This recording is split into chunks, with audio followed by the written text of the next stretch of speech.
देखते ही नहीं, ध्यान देते हैं कोई न कोई वजह से, बोले ये तो पहले से देखा हुआ है, इसमें नया क्या है। कई बार आप ये नया क्या है के चक्कर में पुराना उसके अंदर क्या है वो देखते नहीं। और न्यू इंडिया एश्योरेंस एग्जैक्टली उसी तरह का स्टॉक है। आराम से 250-300 तक के टारगेट तो मिनिमम है, उससे ज्यादा ही बनेंगे। इतने टारगेट्स तो आराम से बनेंगे, इसमें कोई डाउट नहीं। आशीष, बताइए कौन सा स्टॉक है आज एसआईपी में और क्या है रिसर्च? अनिल जी, स्टॉक का नाम है new India assurance. General insurance के कारोबार से जुड़ी कंपनी है। 50 साल से मार्केट लीडर है। टाइम टेस्टेड कंपनी, क्योंकि 100 साल से पुरानी कंपनी है। और भारत सहित अगर आप देखें तो 28 देशों में कंपनी का कारोबार है। देखिए, सबसे बढ़िया बात इस कंपनी में ये नजर आती है कि इसका प्रोडक्ट पोर्टफोलियो अगर आप देखेंगे तो बहुत ही डाइवर्सिफाइड है। सबसे पहले देखिए, हेल्थ और पर्सनल एक्सीडेंट से करीब 35% कंपनी की आय आती है। मोटर इंश्योरेंस से 31%, फायर से 19% और अन्य इंश्योरेंस प्रोडक्ट से अगर आप देखें तो कंपनी की 15% आय आती है। देखिए, जो इंश्योरेंस सेक्टर है सनराइज सेक्टर माना जाता है। आगे ग्रोथ के अवसर बहुत ज्यादा है, लेकिन अगर आप कंपनी का प्रीवियस ट्रैक रिकॉर्ड भी अगर आप देखेंगे तो बहुत शानदार है। पिछले 5 साल में कंपनी की जो आय है वो करीब 18% CAGR की दर से बढ़ती जा रही है। म्यूचुअल फंड्स भी इस कंपनी में होल्ड करते हैं, करीब 13.2% के आसपास की हिस्सेदारी रखते हैं। और सबसे बढ़िया बात, LIC जो कि करीब 8.67% इस कंपनी के अंदर होल्ड करते हैं। 2017 में IPO के दौरान LIC ने इस स्टॉक में निवेश किया था। और देखिए, 2017 में IPO आया था, 2018 में जो है न्यू इंडिया एश्योरेंस ने एक शेयर पर एक का बोनस भी दिया था। यानी टाइमली अगर आप देखें तो शेयर होल्डर्स को भी ये रिवॉर्ड करते हैं। लेकिन सबसे बढ़िया बात जो है इसके वैल्यूएशन है। अगर आप निजी कंपनियों के मुकाबले इसकी वैल्यूएशन देखेंगे तो बहुत ही सस्ता है। और खासतौर पर ICICI लोम्बार्ड के हिसाब से अगर आप देखेंगे तो आपको नजर आएगा कि इस स्टॉक में कितने बढ़िया और शानदार रिटर्न्स आपको देखने को मिल सकते हैं। फिलहाल ये स्टॉक इतना हाई ग्रोथ कारोबार आपको सिर्फ 16 के मल्टीपल पर मिल रहा है। 1 टाइम्स प्राइस टू बुक है। 2.15 का सॉल्वेंसी रेशियो, जो कि दिखाता है कि कंपनी की बैलेंस शीट और आगे जाके जो डेट ऑब्लिगेशंस मीट करने की कैपेबिलिटी है वो कितनी शानदार है। अगर आप ICICI लोम्बार्ड के हिसाब से इसकी तुलना करके देखेंगे अनिल जी, तो ये तो बहुत ही सस्ता स्टॉक है, बहुत शानदार रिटर्न दे सकता है। ओके, तो सस्ता स्टॉक है, कंपैरेबल में अगर देखें बढ़िया बिजनेस है और अच्छे रिटर्न दे सकता है। सर, मुझे याद है कुछ दिन पहले आपने इसके बारे में खरीदारी की भी राय दी थी 2000 में, बट वो तो ट्रेड के लिए था। वैसे क्या पसंद आ रहा है सर आपको न्यू इंडिया एश्योरेंस के बारे में? कैसे देखना चाहिए इस काउंटर को?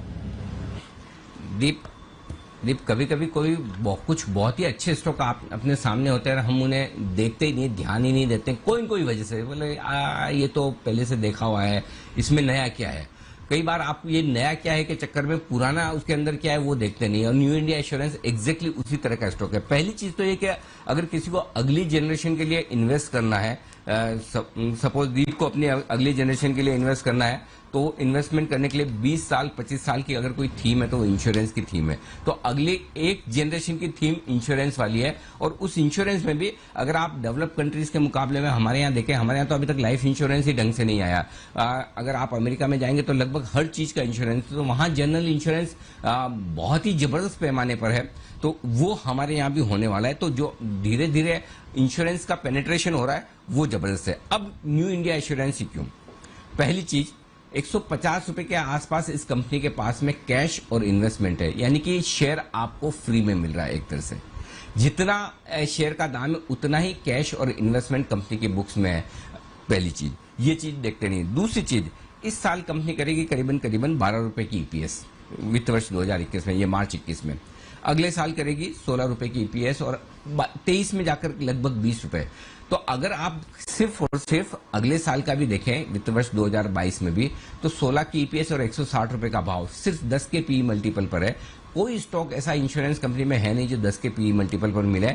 25 से 35 आमतौर पर इनके PE मल्टीपल्स मिलते हैं, तो उनसे 1/3 वैल्यूएशन पे मिल रहा है। और दूसरी बात जो अभी आशीष ने कही, 400 रुपए में LIC ने पैसा डाला हुआ है। 6% ब्याज के हिसाब से भी अगर आप गिने तो LIC की कॉस्ट 490 रुपए हो जाती है। और LIC जब एग्जिट करती है तो वो अपने ब्याज सब गिन के करती है। तो LIC कभी अपनी कॉस्ट प्राइस से आमतौर पर कभी भी बेचती नहीं है। और दूसरा है कि जो सरकार का इरादा है कुछ इंश्योरेंस कंपनियों को प्राइवेटाइज करने का, एक कंपनी तो करेंगे ही करेंगे, मुझे नहीं पता वो न्यू इंडिया है या कोई और है, लेकिन कोई भी हो उसके वैल्यूएशंस जो आएंगे उसके दम पर पूरे सेक्टर के, अगर न्यू इंडिया ही हुई तो कहना ही क्या, अगर कोई और हुई तो फिर तो न्यू इंडिया के भी वैल्यूएशन रीरेट होंगे। तो रीरेटिंग की पूरी संभावना है। 10 रुपए के आसपास के डिविडेंड की मैं उम्मीद कर रहा हूं। 150-160 रुपए के शेयर पे 10 रुपए आपको डिविडेंड मिल जाए, और क्या चाहिए। तो बिल्कुल थ्रो अवे प्राइस पर है ये स्टॉक। मुझे 25% की टॉप लाइन ग्रोथ, 40% की प्रॉफिट ग्रोथ अगले 2-3 सालों में नजर आती है सालाना। ब्लाइंड बाय है, बहुत बढ़िया कंपनी है, बहुत अच्छा सेक्टर है। इन्वेस्टर्स के लिए शांति से जो लेकर बैठ जाएंगे, आराम से लेकर बैठिए, हड़बड़ी मत कीजिए, और 2-3 साल के लिए इस स्टॉक को लेकर छोड़ दिए, आपको बहुत बढ़िया रिटर्न देगा। और मेरे टारगेट जो बनकर आते दीप, आराम से 250-300 तक के टारगेट तो मिनिमम है, उससे ज्यादा ही बनेंगे। इतने टारगेट्स तो आराम से बनेंगे, इसमें कोई डाउट नहीं।